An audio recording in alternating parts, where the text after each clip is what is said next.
Hello, my name is Edith Dunlop and I'm a member of the European Union of Supported Employment, and I have been asked by the European Supported Employment Specialist Project to review their training materials, which has been part of their overall project.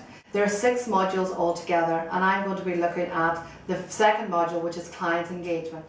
Client engagement is based on the principle of zero rejection, which obviously is one of the fundamental principles within supported employment, and that means that each individual, regardless of their disability or their disadvantage, can actually access employment as long as the right support mechanisms are there. That has been very clearly laid out really within this module, which really starts the foundation of the training, stating that the job seeker is starting from a point where whatever interests that they have, that they should be explored fully. Also, one of the main areas within the training as well is about communication. And as I said, communication is really key throughout this whole process of supported employment, and not just at the client engagement stage. Communication is about getting to know the individual, being able to communicate with them on their level, being able to not only verbal communication, but also about verbal communication as well. Because your role as a supported employment specialist is about trying to find out as much as you can about the individual, and sometimes verbal communication isn't the only form of communication that somebody uses, so you have to look and be able to observe the individual in different situations and at different times.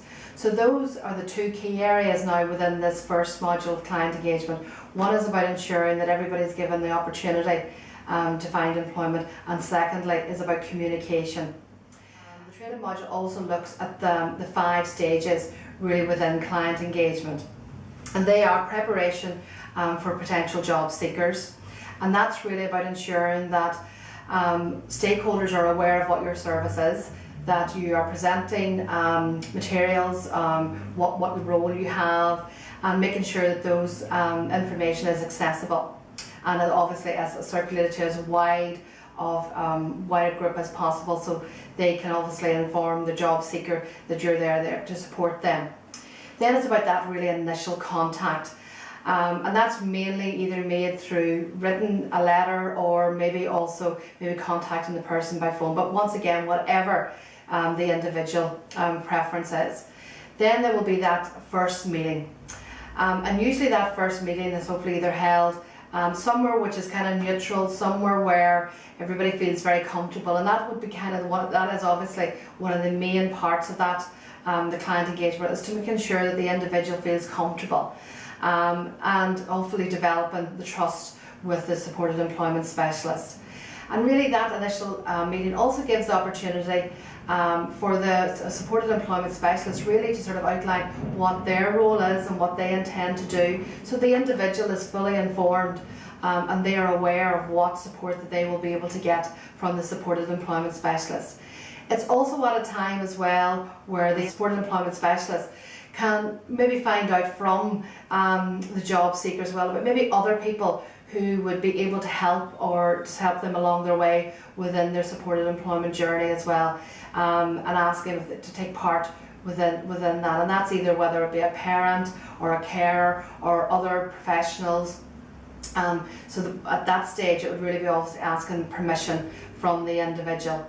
And that's once again is one of the key elements within client engagement, is about ensuring that the individual is in control, that they're there making the decisions of who should be involved within their process. But also along with that, it's also about responsibility as well, in that they're going to be responsible for decisions that they do make within that process. And we really, as supported employment specialists, we're there to provide them with informed choices so that they can make the correct decision.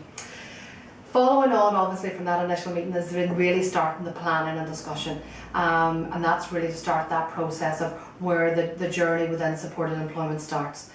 And once again, that's about an agreement between the supported employment specialist and the job seeker.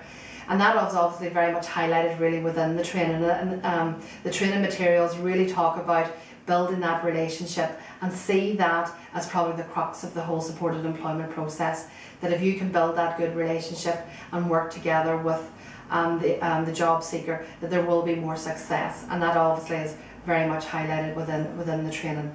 The training also provides as well a number of sort of useful hints and areas to avoid as well. So they're useful hints as a supported employment specialist that you can take away with you as well.